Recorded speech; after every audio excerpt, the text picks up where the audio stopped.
അപ്പോൾ ഞാനിന്ന് വളരെ ഈസി ആയിട്ട് ഉണ്ടാക്കാൻ പറ്റുന്ന ഒരു മാംഗോ സ്ക്വാഷിൻ്റെ റെസിപ്പി ആയിട്ടാണ് വന്നിട്ടുള്ളത്. അപ്പോൾ മാങ്ങയുടെയൊക്കെ സീസൺ ആണല്ലോ. അപ്പോൾ ഈ സമയത്ത് നമ്മൾ ഉണ്ടാക്കി സ്റ്റോർ ചെയ്യാനെന്നുണ്ടെങ്കിൽ മാങ്ങ ഇല്ലാത്ത സമയത്തൊക്കെ നമുക്ക് ഉപയോഗിക്കാമല്ലോ.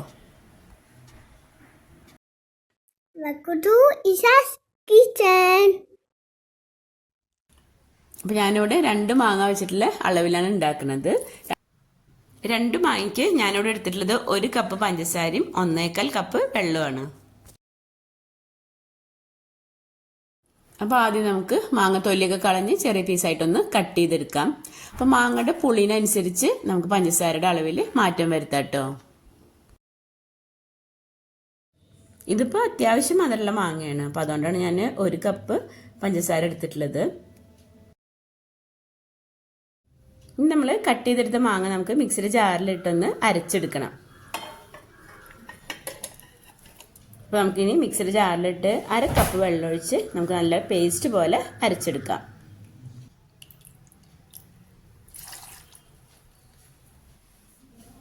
അപ്പോൾ ഞാനിവിടെ മാങ്ങ നല്ല പേസ്റ്റ് പോലെ അരച്ചെടുത്തിട്ടുണ്ട്.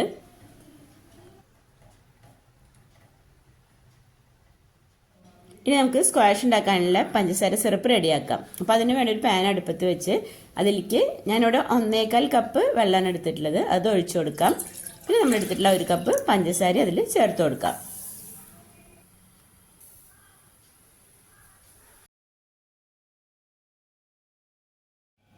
ഇനി ഇത് നമുക്കൊരു മീഡിയം ഫ്ലെയിമിൽ വെച്ച് 10 മിനിറ്റ് തിളപ്പിച്ചെടുക്കാം.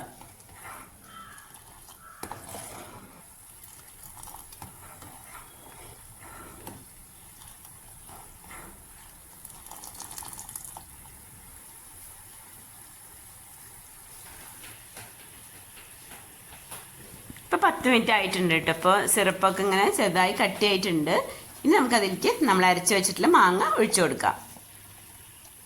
നാരുള്ള ടൈപ്പ് മാങ്ങയാണെങ്കിൽ നമ്മൾ പേസ്റ്റ് ആക്കിയതിന് ശേഷം ഒന്ന് അരിച്ചിട്ട് ഒഴിച്ചു കൊടുക്കുകയായിരിക്കും നല്ലത് കേട്ടോ. അതല്ലാന്നുണ്ടെങ്കിൽ നമ്മൾ സ്ക്വാഷ് റെഡിയാക്കിയതിന് ശേഷം നമ്മൾ കുപ്പിയിലേക്ക് ആക്കുന്നതിന് മുന്നേ ഒന്ന് അരിക്കുന്നത് നല്ലതായിരിക്കും. ഇനി നമുക്ക് നന്നായി ഇളക്കി കൊടുക്കാം. ആ മാങ്ങയൊക്കെ ആ സിറപ്പിൽ നന്നായി അലിഞ്ഞു ചേരുന്ന രീതിയിൽ നന്നായി ഇളക്കി കൊടുക്കാം.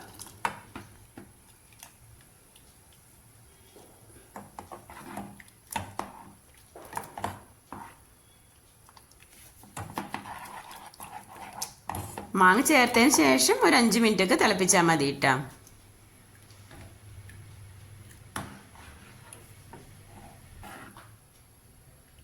ഇതിലേക്ക് ഞാൻ 1/4 കപ്പ് വെള്ളം കൂടി ചേർത്ത് കൊടുക്കുന്നുണ്ട് കേട്ടോ. ഇനി നമുക്ക് നന്നായി ഒന്ന് തിളപ്പിച്ചെടുക്കാം.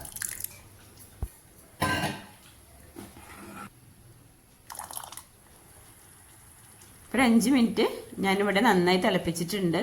അപ്പോൾ ഇത്രയുള്ള പണി നമ്മുടെ മാംഗോ സ്ക്വാഷ് ഇവിടെ റെഡി ആയിട്ടുണ്ട്. ഇനി നമുക്ക് ഫ്ലെയിം ഓഫ് ചെയ്യാം. നമ്മുടെ മാംഗോ സ്ക്വാഷ് ഇവിടെ ചൂടാറിയിട്ടുണ്ട്. ഇനി നമുക്കതിലേക്ക് കുറച്ച് ഉപ്പ്, ഒരു നുള്ളു ഉപ്പ് ഇട്ട് കൊടുക്കാം. പിന്നെ 1/2 ടീസ്പൂൺ ചെറുനാരങ്ങ നീരും കൂടി ചേർത്ത് കൊടുത്തിട്ടുണ്ട്. ഞാൻ കാണിക്കാൻ വിട്ടുപോയതാണ്. ഇനി നമുക്കിത് ബോട്ടിലാക്കി സൂക്ഷിക്കാം. നമ്മൾ ബോട്ടിലാക്കുമ്പോൾ ബോട്ടിൽ വെള്ളത്തിൻ്റെ നനവൊന്നും ഇല്ലാതിരിക്കാൻ ശ്രദ്ധിക്കണം കേട്ടോ. ഈ സ്ക്വാഷ് നമുക്ക് 1 മാസം വരെയൊക്കെ പുറത്ത് വയ്ക്കാം കേട്ടോ. പിന്നെ നമ്മൾ അധികം ഉണ്ടാക്കിയിട്ടുണ്ടെങ്കിൽ നമ്മൾ ഫ്രിഡ്ജിൽ സ്റ്റോർ ചെയ്യുന്നതായിരിക്കും നല്ലത്. ഒരു 5-6 മാസം വരെയൊക്കെ ഫ്രിഡ്ജിൽ കേടാവാതെ ഇരുന്നോളൂ. ഇനി നമ്മൾ ഉണ്ടാക്കിയ സ്ക്വാഷ് ഉപയോഗിച്ച് നമുക്ക് ജ്യൂസ് ഉണ്ടാക്കിയാലോ. അപ്പോൾ ഒരു ഗ്ലാസ് എടുത്ത് അതിലേക്ക് കുറച്ച് ഐസ് ക്യൂബ്സ് ഇട്ട് കൊടുത്തിട്ടുണ്ട്. ഇനി അതിലേക്ക് 1/4 ഗ്ലാസ് ഞാൻ സ്ക്വാഷ് എടുത്തിട്ടുണ്ട്. ബാക്കി വെള്ളം ഒഴിച്ച് നമുക്ക് നന്നായി ഒന്ന് മിക്സ് ചെയ്യാം. അപ്പോൾ ഇതാ നമ്മുടെ മാംഗോ ജ്യൂസ് ഇവിടെ റെഡി ആയിട്ടുണ്ട്. അപ്പോൾ ഈ രീതിയിൽ നമ്മൾ ഉണ്ടാക്കി വെക്കുകയാണെങ്കിൽ നമുക്ക് ഗസ്റ്റ് വന്നാലും അതുപോലെ തന്നെ കുട്ടികളൊക്കെ ജ്യൂസ് ചോദിച്ചാലും പെട്ടെന്ന് തന്നെ ഉണ്ടാക്കി കൊടുക്കാനായിട്ട് പറ്റും. അപ്പോൾ വീഡിയോ ഇഷ്ടമായിട്ടുണ്ടെങ്കിൽ ലൈക്ക് ചെയ്യാനും ഷെയർ ചെയ്യാനും മറക്കരുത് കേട്ടോ. അപ്പോൾ ഇനി മറ്റൊരു വീഡിയോ ആയിട്ട് വരാം. താങ്ക്